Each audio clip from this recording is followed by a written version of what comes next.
Welcome back to another edition of Brownsville Matters. I'm your host, Dr. W.F. Strong, and I have with me this morning Ada Trevino from Scouting.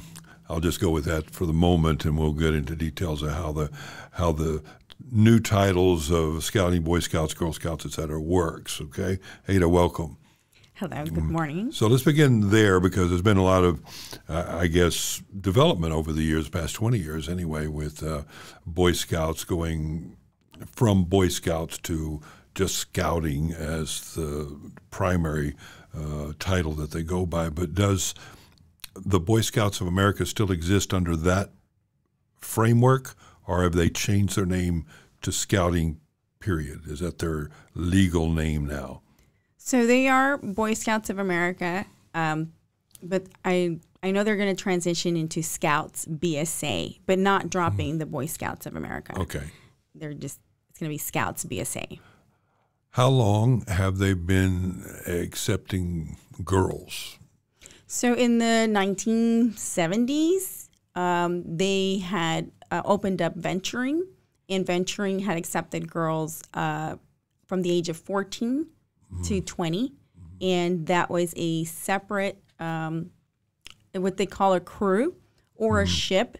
So from 14 to 20, there was always a place for girls, and it was a co-ed. But before that, there was not, since here in the U.S. you had two different entities, you know. Yeah, the Girl Scouts and the Boy Scouts. Yes. But those were not affiliated organizations, right? They were separate entities. The Girl Scouts was separate and apart from Boy Scouts in fundraising and yes, that is correct. Legal entity. They were just separate. They didn't try to operate together. No. What you're saying is that the Boy Scouts of America had girls involved at the level of what they used to call explorers, I think. Because after you got through Boy Scouts and got Eagle Scout, you go on to become an Explorer Scout. It was kind of the older version of Boy Scouts. Yes. So they had, once you were 14 to 20, that older level, there's a lot to learn, they actually had three groups, and they were co-ed. So there's a ship, and that's mainly for like Coast Guard, the water, and so they call them ships. And then you have crews, which are adventurers. Those are your kind of you're all around. They like to hike. They like to do this. They like to do that. They like to teach. They like to instruct. And they still want to be a part of Scouting. And they just, they're just very passionate about it. And so they stay in. And then you had your explorer groups, which is all your posts, which was like tied to a career, whether it was the police department, the fire department, border patrol. But the core always was the younger group. That was where you had the millions and millions of boys. Was from age about 8, I guess, maybe 6. Cub Scout, 6-year-old, and then Boy Scout. I myself was an Eagle Scout, so I'm very familiar, with the Boy Scouts. And actually, I had 2 brothers, and they were also Eagle Scouts. So we were really big on Scouting and value very much that early experience of discipline, and particularly knot tying. Oh, yes. I often sit around with people who come from Scouting, and you ask them, what did you learn that's the most important? I learned to tie knots, and it's really helpful in boating and anything that you need where you need to secure a load. The knots you learn are very helpful. Camping, of course, and all that. So I was surprised recently, though, that I looked at a kind of catalog of merit badges that you can get, and wow. Yeah, about 130. It is so. When I was in the Boy Scouts, I think maybe there were 40 that you could get, maybe 50 tops, and now it just goes. There's all sorts of directions, and computers didn't much exist, so you couldn't get a merit badge in computing or coding or anything like that in those days. So most of it was archery and shooting, the various skills like that. Let me see, what were the other big? Well, the ones that I got for my Eagle, and I can't remember. I think you had to have 16 merit badges to have an Eagle. So to be right, they had 13 required, and they just added one, which is 14 required, and then you get to put in 8 that you like, and that's where archery, rifle, shotgun came in, and the 13, 14 that are required, they're awesome because they're all like life skills. Yeah. So you have your citizenship classes, right? And you start with citizenship in the community, and then your nation, and citizenship in the world. And now they've done citizenship in society. That's the one that they opened up. But then you have all your skills based, you have your first aid, you have your emergency preparedness, you have your like swimming, even though it doesn't have to be swimming, because you can do swimming, you can do hiking, you can do cycling, like in lieu of, but those are all the ones that you work towards. And yes, like you have pioneering. You have pioneering. Yes, so you bridge have building. all. Yes. And in the core of it all, like when you really look at it, and I've talked to other parents, moms especially the ones that homeschool, they're like, oh my gosh, you can build an entire curriculum and and pretty much graduate your child if you followed this program. I was like, yeah.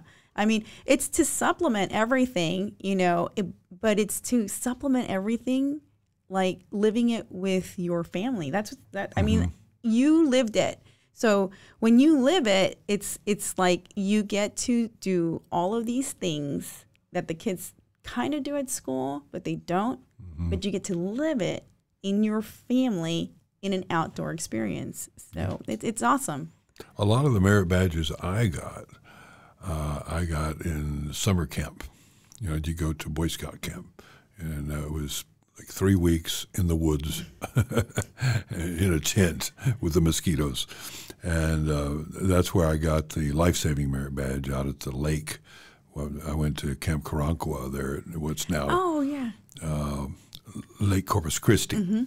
It was Lake Mathis back then. They changed. I don't know why. But we'd go there, and we would do along the lake.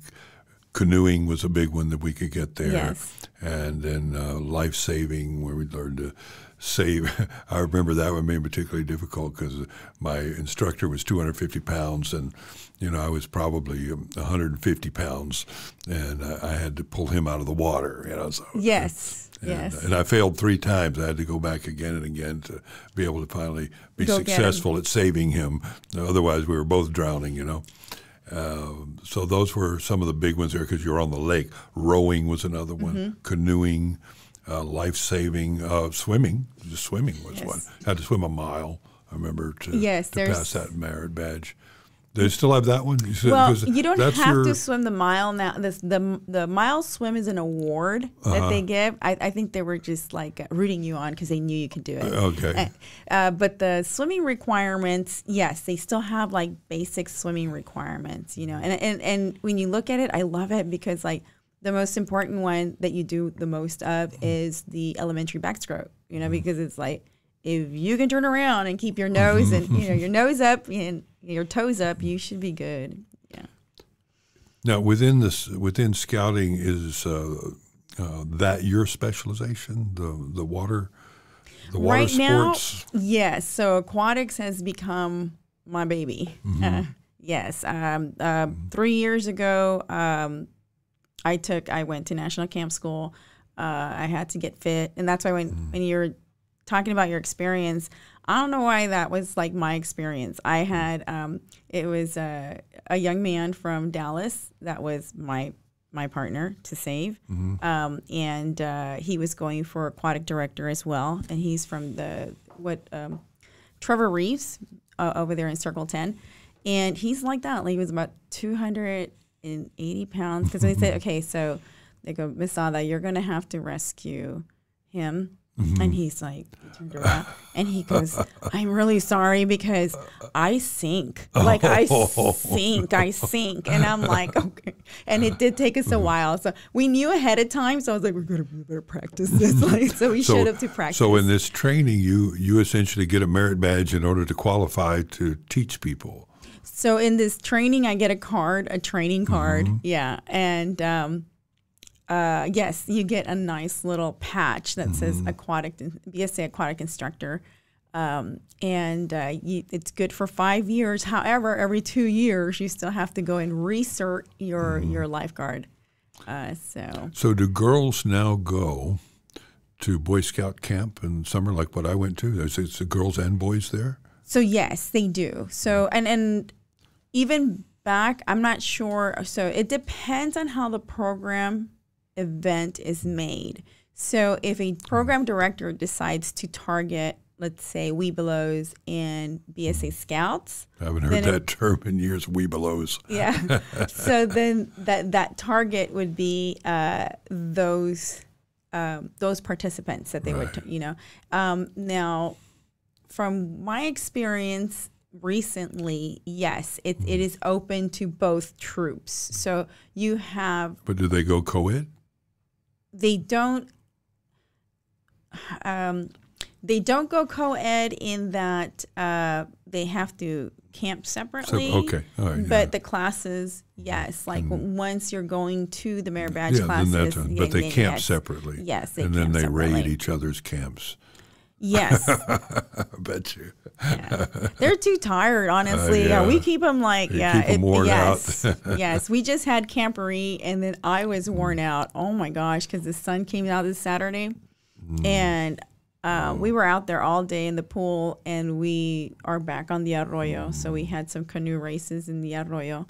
And it was hot. When I came home on Monday, I was like, oh, my gosh, it's hot. How many did you have out there? There was 128 scouts. Oh, my goodness. Yeah. And you have to manage all those? We do. All those kids? Yeah, but it's fun. I mean, and they kind of manage themselves because the leaders do a really good job at, planning their, like, you guys are going to have to go here, then here, then here to optimize their scoring that way. And it's not that we want to score, but it's more like it's an incentive for them to go from one to another event. So we had shooting sports, we had aquatics, we had pioneering, we had knot tying, and that was just like a Saturday event that we hosted this weekend.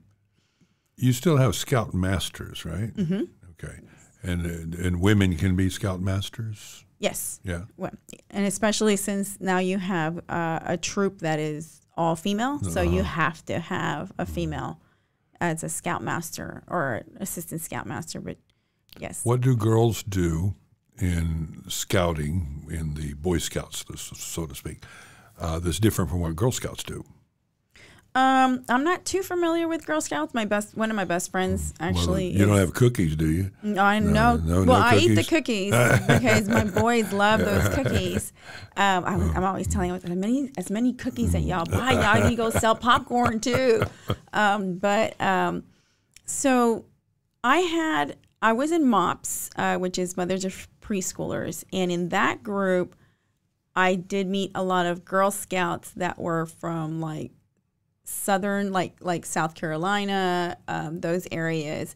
And when they had their girls join Girl Scouts here, they're like, they're not camping. They're not making knots. They're not, so I'm thinking that's what it was. So I do believe Girl Scouts did the same thing, but it's like everywhere. Any place that you go, every group is different. Yeah, so you need to find a group that kind of like does what you do. So there's a group that likes to do a lot of art and salesmanship and singing. And I mean, that might not be the right group for you. You just need to find another group. So I think that's why some of the girls ended up joining Boy Scouts when they were able to, because they were always with their brothers, just hanging out because it's a family thing. So then when they opened it, it just came something easy to. When I was in college years ago, I got in a really big argument with the girl I was on a date with because she told me that she had wanted to be in the Boy Scouts, and this was back, in 1977.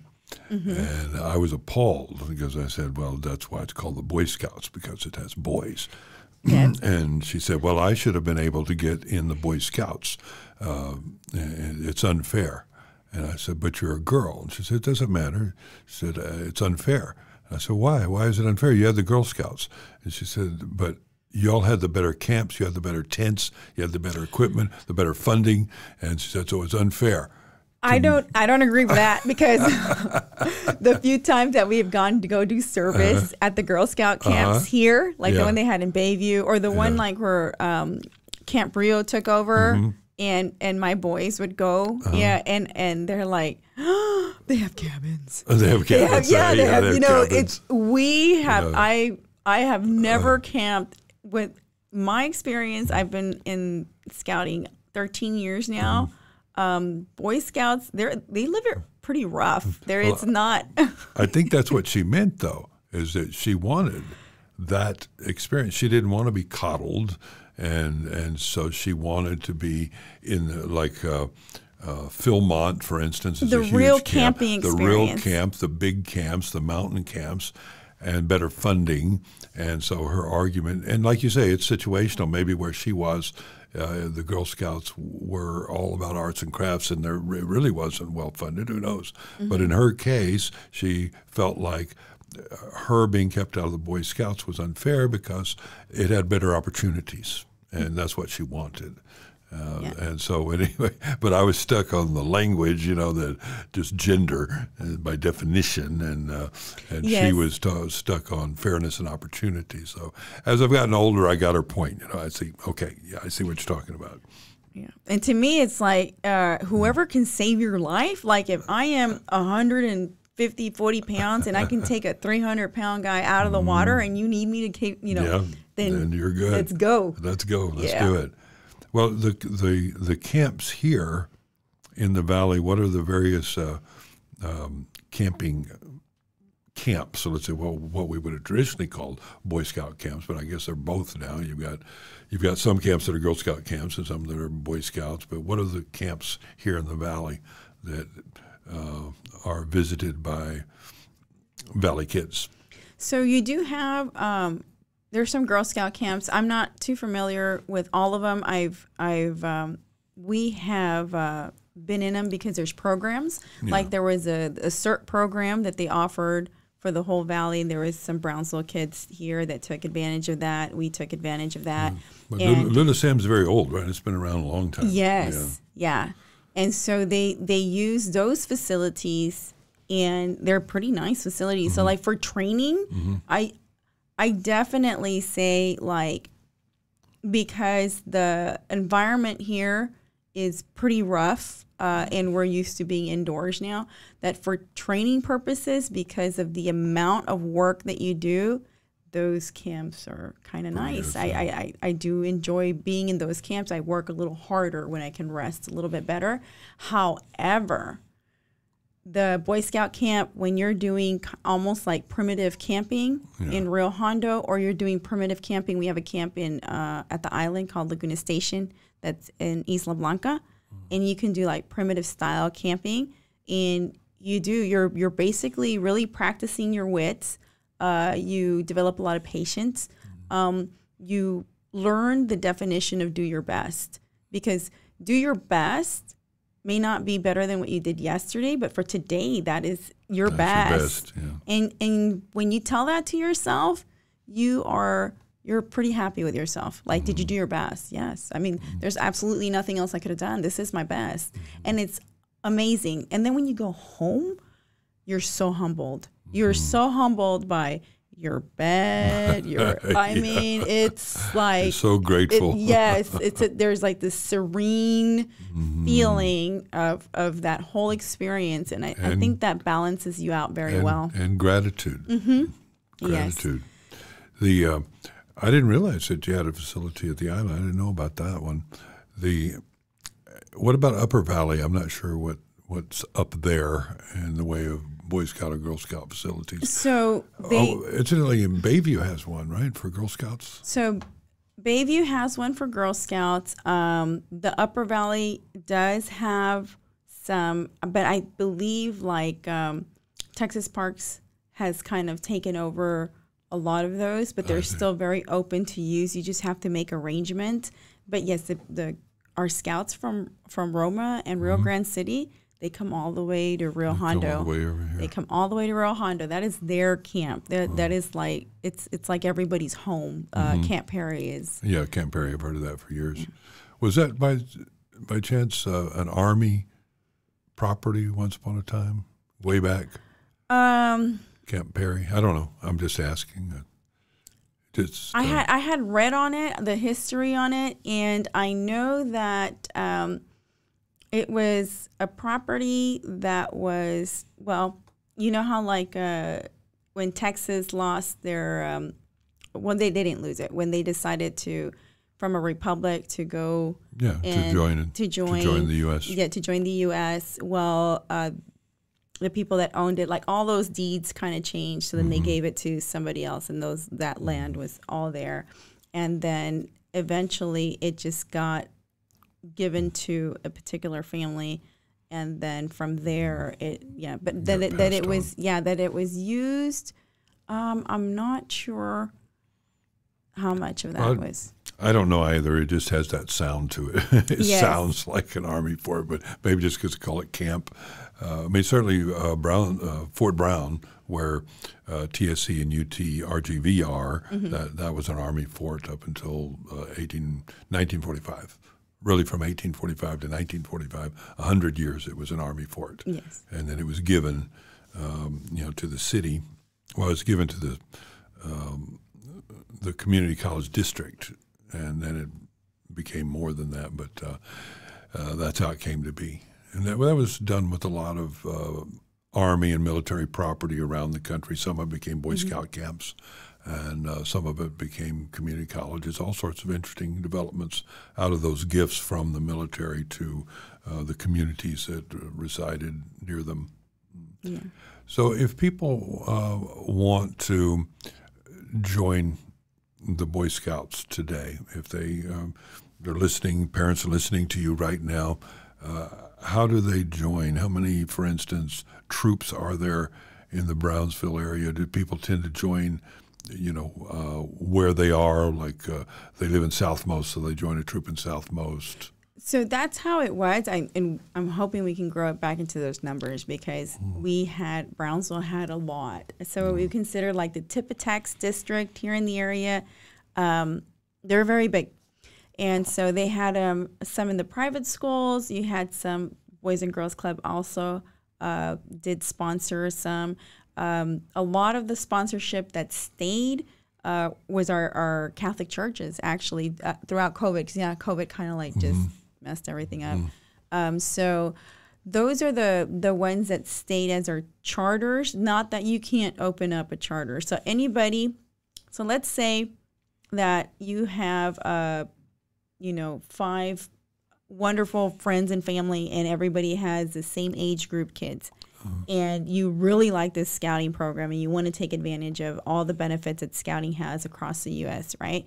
You guys can actually, if you find a charter, which is a business or a nonprofit, any business that's willing to sponsor you, that's how you would contract with them. But all you need is 5 new to scouting kids. And really? Then, and you need 5. You only need 5 kids and 5 adults. Now, the adults do have to take some training, but the training is all there. Everything is set up. And then as you learn the program and you experience the program, your leadership skills will get better. But the kids will learn and have an opportunity to be a part of a group, and so then you can take advantage and start scheduling your trips to the zoo when they're doing birding and mammal studies and amphibian and all that stuff. And all those organizations also already kind of have something in line with scouting, because of the way it is. It's almost like I said, like if you look at it, it's almost curriculum based. And if you really, really look at it, we've already gone to the trouble to go from curriculum based to make it TEKS based also for age groups. So like if a teacher that wanted to sponsor a group but wants to make sure she's covering those TEKS, it's already there. It's there. Well, of course, it's much easier just to join a troop that already exists. It is. It is much easier to join a troop that already exists. So if I wanted to take my kid to such a troop, where would I find a list? So you can go online, and if you did a search on Google and you put Be a Scout, it'll pop up, beascout.org. And what it does, it'll ask you, your zip code more or less, and then you put your zip code, and it'll ask you if you're looking for PAC. And PAC is the young ones, the ones that are in 5th grade and all the way down. Or if you're asking for a troop, which is after 5th grade and up to 18, so that you can get your Eagle. So you do have to start in a troop to get your Eagle rank. And then it'll also, if you're looking at venturing, you can put venturing for 14 and over. And we currently do not have a ship, but the U.S. Auxiliary at the island is willing to sponsor. I was trying to recruit for that, but because I had 3 kids that were really, really interested, and I had 4 adults. I just needed 1 more adult and 2 more kids. But the U.S. Auxiliary Coast Guard is willing to actually sponsor all that. That would be incredible. And they have trainings too, so they have all these awesome trainings that you can get trained for, and then you end up helping or signing up to volunteer with the U.S. Coast Guard, and you start learning that. I mean, it's so just they awesome. Take you out on their ship. Yes, on the Coast Guard? They actually have their own ship for Sea Scouts. If we can get Sea Scouts back up. So we used to have Sea Scouts here, and if we can get it back up, they have their own ship. That is incredible. I had no idea. Yep. It's almost like the whole package deal waiting. You just got to get the people. Yeah, I got to get the people. I wouldn't think that would be so hard to get the people when you got a lot of kids over at the island, Port Isabel. It would seem that right there you could get 6, 7 people. That's what I thought. That's what you thought, right? Yeah. Yes, but they all want to play baseball, and then they all want to play football, and then the parents are like, but I have to drive here, I have to drive there. So I have to find the right kids that are not. And that's what's so awesome when they're young, because when they're in a pack, they are not that busy. So trying to recruit when they're already busy is hard. So once you can grow from a pack and keep going, and you have the numbers so big, then they would already be there. So the ones that do love being in the sea would already be in the sea without saying like, oh, well, I have a baseball game. No, they wouldn't, because they'd be like, oh, we have this training and we're going to be helping Coast Guard over here. And so, so they'd already have that mindset. Well, you're obviously very enthusiastic about scouting. And so I think you're a good gateway person to talk to for people who would be interested. And so how do they reach you? So, well, my number is, if you did look for Los Fresnos, my number is there because I have I help with the pack. So if you go and be a scout, and you get Los Fresnos, you're going to find Trevino. Yes, you're going to find my name on there. So it has like an email for you? Yes, there's an email. There's a phone number there. So that's how they can reach you quickly and directly. Yes. And if you looked here in Brownsville and you asked who can tell you the most information, they'll say, hey, can I? Yes. Because the Troop 11 from Brownsville, I know them very well. So whenever there's like questions or yes, I do get a lot of the Well, after we put out the word, now you're going to have to. This is a little, it's a little corny, but you have to be prepared. I will. And get the Boy Scout motto in there, prepared. Right? And I will do my best. Well, thank you for coming in. It's great talking to you. Thank you. Thanks for watching this BSPA video. Go ahead and hit like and subscribe if you like what you see. And if you really like what you see, go ahead and go to our website, brosoperformingarts.org, and smash the donate button. And then we'll really like you too.